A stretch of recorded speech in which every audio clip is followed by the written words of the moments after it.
Hello viewers, आज हम तैयारी करेंगे कक्षा 9वीं के अर्धवार्षिक परीक्षा पेपर इंग्लिश विषय की। और इस इंग्लिश में जो फर्स्ट क्वेश्चन आता है वह होता है सेक्शन ए में रीडिंग का क्वेश्चन है, read the passage carefully and answer the question given below.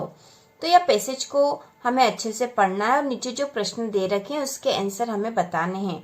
तो यहाँ पैसेज हम पढ़ेंगे और इसके आंसर यहीं से निकाल के हम देखेंगे। तो पैसेज है, We are living in the age of science. Every day, new inventions are being made for good of humanity. The scientific invention began after the Industrial Revolution of 1789. तो यहाँ पे अर्थ भी देखते हुए जाएंगे हम। We are living in the age of science. हम विज्ञान के युग में जी रहे हैं। Every day मतलब प्रत्येक दिन, new invention are being made for good of humanity, मानवता के लिए प्रत्येक दिन कोई आविष्कार होता है। The scientific invention began after the industrial revolution of 1789, वैज्ञानिक आविष्कार 1790 की औद्योगिक क्रांति से शुरू हुए। विद इन दिस 200 ईयर्स, इन 200 वर्षों में, science has made a wonderful progress, इन 200 वर्षों में विज्ञान ने चमत्कारिक उन्नति करी है। The aeroplane is one of the most important invention of science during the modern age, आधुनिक युग में एरोप्लेन सबसे महत्वपूर्ण आविष्कार है विज्ञान का। It is the fastest means of transport known so far, यह सबसे तेज ट्रांसपोर्ट का साधन है।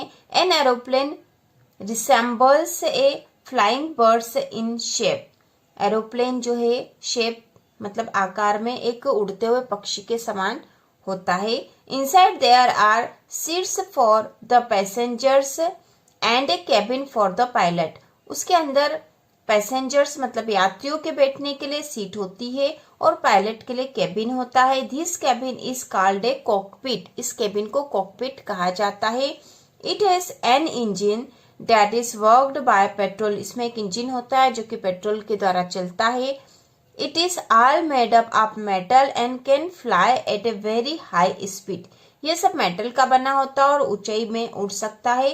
Before taking off it runs on the runway for some distance to gather speed, उड़ने के पहले, टेकिंग ऑफ के पहले यह कुछ दूरी पर एक तेज स्पीड में चलता है। Then it suddenly hops up the earth and takes off, और फिर ये अचानक पृथ्वी से ऊपर उठ जाता है और उठता है और उड़ने लग जाता है। तो यह पैसेज था। इस पैसेज के आधार पे हमें नीचे के प्रश्नों के उत्तर देने हैं। तो इसमें पहला है, the scientific invention began after the industrial revolution of, तो ये हमने पढ़ा ही था कि साइंटिफिक इन्वेंशन इंडस्ट्रियल रिवॉल्यूशन मतलब औद्योगिक क्रांति के बाद से शुरू हुए थे। तो कब की, यहाँ पे 4 सन दे रखे हैं, इसमें से कौन सा सही होगा।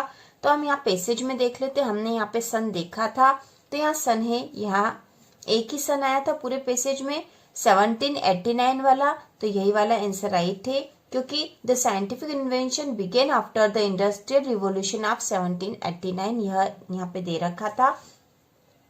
तो यहाँ पे आंसर आएगा 1789, सी वाला आंसर आएगा। ठीक है, 1789 सी वाला आंसर राइट है क्योंकि हमने यहाँ पे अभी देख लिया है। इसके बाद दूसरा है, the cabin for the pilot is called, pilot के लिए जो कैबिन होता क्या कहलाता है। तो यह भी हमने पढ़ा था यहाँ पे जब एरोप्लेन के बारे में पढ़ रहे थे। Inside there are seats for the passengers and a cabin for pilot, this cabin is called a cockpit, यह कैबिन एक कॉकपिट कहलाता है। तो हम यहाँ पे से देख लेंगे कॉकपिट कहाँ लिखा है, कॉकपिट यहाँ लिखा है, तो यह बी वाला आंसर राइट होगा। इसके बाद अगला प्रश्न है, an aeroplane has an engine that is worked by, aeroplane में एक इंजन होता है जो कि काम करता है किससे, पेट्रोल से, स्टीम से, डीजल से या गैस से।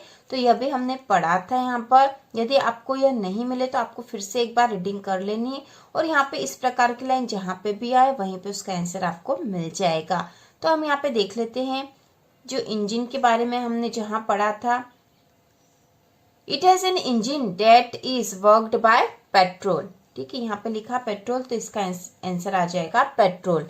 इसके बाद अगला क्वेश्चन है, which of the following is the fastest means of transport. इनमें से कौन सा सबसे तेज गति से ट्रांसपोर्ट का साधन है। मोटर व्हीकल, शिप, ट्रेन या एरोप्लेन। तो इसमें एरोप्लेन आएगा क्योंकि पूरे पैसेज में हमने यही तो पढ़ा था। इसके बाद अगला है, we are living in the age of industrialisation, modern age of invention या एज ऑफ साइंस। तो यहाँ यह भी हमने पढ़ा था। सबसे फर्स्ट लाइन आई थी, we are living in the age of science. तो यहाँ पे आ जाएगा एज ऑफ साइंस, जो कि पैसेज में लिखा है। तो यहाँ पे डी वाला आंसर राइट होगा, एज ऑफ साइंस वाला। तो इस प्रकार पूरा पैसेज बहुत ही आसान था। आपको पैसेज पढ़ना है और नीचे के प्रश्नों के उत्तर देना है। इसके बाद दूसरा क्वेश्चन है, read the passage carefully and answer the question given below. Passage को ध्यान से पढ़ के नीचे के प्रश्नों के उत्तर देना है। इसमें पैसेज दे रखा, Marie Curie was one of the most accomplished scientist in history. Marie Curie history मतलब इतिहास की सबसे महत्वपूर्ण जो है साइंटिस्ट है। टुगेदर विथ हर हस्बैंड, अपने हस्बैंड मतलब पति के साथ, पीरे उनके पति का नाम है। शी डिस्कवर्ड रेडियम, उन्होंने रेडियम का आविष्कार किया। An element widely used for treating cancer, एक ऐसा तत्व जो कि कैंसर के इलाज में प्रयोग होता है। And studied uranium and other radio active substance, और उन्होंने यूरेनियम और दूसरे रेडियो एक्टिव पदार्थों का अध्ययन किया, स्टडी करी। Pierre and Marie's had a amicable collaboration, Pierre और मारी का बहुत अच्छा सहयोग था, कोलोबरेशन था साथ में। Marie was born in 1867 in Warsaw, Poland, where her father was a professor of physics. Marie का जन्म वार्सो पोलैंड में हुआ था और उनके पिताजी फिजिक्स के प्रोफेसर थे। At an early age she displayed a brilliant mind and a casual personality. Her great exuberance for learning prompted her to continue with her study after high school। तो उन्होंने बहुत अच्छी पढ़ाई भी करी थी। इसके बाद है, she became disgruntled however when she learned that the university in Warsaw was closed to women determined to receive a higher education. She definitely left Poland in 1891, entered the Sorbonne। तो उच्च शिक्षा के लिए, क्योंकि जहाँ पोलैंड में पढ़ रही थी उनकी यूनिवर्सिटी महिलाओं के लिए, लड़कियों के लिए बंद हो गई थी, इसलिए उन्हें अपनी उच्च शिक्षा के लिए वह सॉर्बोन आ गई थी 1891 में। ए फ्रेंच यूनिवर्सिटी, जो कि एक फ्रेंच यूनिवर्सिटी थी। Where she earned her masters degree and doctorate in physics, वहां उन्होंने अपने मास्टर डिग्री और फिजिक्स में डॉक्टरेट करा। तो इस प्रकार हमारी क्यूरी के बारे में दे रखा है। इसके बाद हम नीचे के क्वेश्चन देखेंगे और उनके आंसर यहाँ पैसेज में से हमको देना है। तो पहला जो क्वेश्चन है, वेयर डिड मारी earn her masters degree from. मारी ने अपनी मास्टर डिग्री कहाँ से प्राप्त करी, तो हमने तो यह भी पढ़ा था। Sorbonne a French university where she earned her masters degree and doctorate in physics. तो यहाँ पे हम देख लेते हैं, a university in Warsaw, a university in Sorbonne. ठीक है, सोर्बोन की यूनिवर्सिटी से करी थी, तो बी वाला राइट है। इसके बाद अगला है, व्हाट वाज मारीज फादर, मारी के फादर क्या थे, तो हमने पढ़ा था यहाँ पे where her father was a professor of physics. तो यहाँ पे एक doctor, an engineer, a professor या ए साइंटिस्ट, तो यहाँ आ जाएगा ए प्रोफेसर। इसके बाद है, Marie left Poland and travelled to France to enter the Sorbonne. तो यहाँ पे शोड इंटेलिजेंट, बिहेव्ड बोल्डली या वाज डिप्रेस्ड। तो मारी ने पोलैंड को लेफ्ट छोड़ दिया था और फ्रांस में सोर्बोन में प्रवेश लेने के लिए आ गई थी। तो यहाँ पे हम देखेंगे, यहाँ पे क्वेश्चन में यहाँ पे जो पैसेज दे रखा था इसमें दे रखा होगा, she became disgruntled however when she learned that the university in Warsaw was closed to women determined to receive higher education. She left Poland in 1891, entered the Sorbonne। तो यहाँ पे showed intelligence के लिए नहीं आई थी वो, behaved के लिए नहीं, boldly के लिए नहीं, was depressed। ठीक है, was depressed आएगा यहाँ पर। इसके बाद अगला प्रश्न है, Marie Curie's doctorate was in which academic discipline. Marie Curie की डॉक्टरेट किस उसमें हुई थी, एकेडमिक डिसिप्लिन में या किस विषय में हुई थी? कैंसर स्टडीज में, रेडिएशन केमिस्ट्री में, मेडिसिन में या फिजिक्स में? तो इसका आंसर आएगा फिजिक्स में। ठीक है, फिजिक्स में किया था उन्होंने, यहाँ पे पैसेज में था भी सही।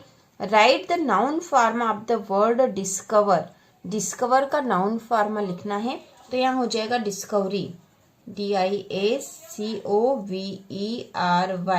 डिस्कवरी जो है इसका नाउन फॉर्म हो जाएगा। इस प्रकार हमने अनसीन पैसेज कर लिए हैं। Question number 1 reading. इसके बाद अगले पार्ट में हम सेक्शन बी राइटिंग करेंगे। तो इसी प्रकार के और वीडियो देखने के लिए कक्षा 9वीं की संपूर्ण तैयारी के लिए चैनल को सब्सक्राइब कीजिए।